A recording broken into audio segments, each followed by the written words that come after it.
Dwi wedi dewis Eseia pennod 9 ac adnod 2.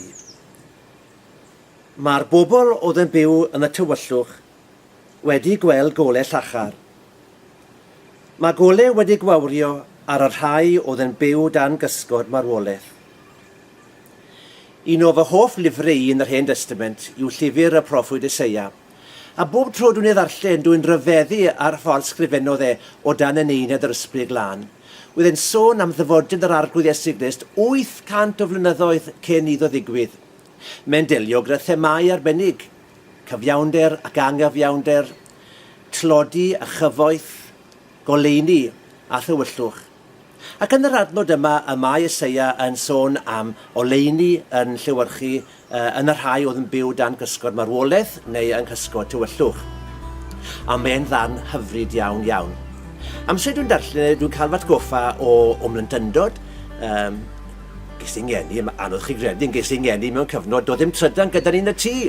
Ac o'n i'n gorfod dibynnu ar lamp tili, lamp paraffin, ac oedd e'n rhywbeth arswydus i blentyn, dyn o'n nghanol nos, a meddwl awe llaw gyda chi o gwbl, oedd hi mor dywyll. Ond wrth gwrs, dos amser fe ddath na drydan a fe ddath na oleuni, ac o'na wahaniaeth we'r goleuni yn neud. A mae Eseia yn sôn am yr un peth, y gwahaniaeth mae Duw mynd i wneud wrth anfon ei oleuni ef i'r byd. A mae'r dyfodiad y goleuni yma yn seliedig ar 3 peth benodol. Mae'n seliedig ar fuddugoliaeth, mae'n seliedig ar rhyddid, a mae'n seliedig hefyd ar ddyfodiad mab. A na beth welodd Eseia. Ac wrth gwrs, ni'n gweld hyn yn cael ei gyflawni yn dyfodiad yr arglwydd Iesu Grist. Rhyddid o bechod, buddugoliaeth dros pwerau tywyllwch, a Duw yn anfon ei unig anedig fab yn waredwr i byd. A fe ddwedodd mae fi yw goleuni'r byd.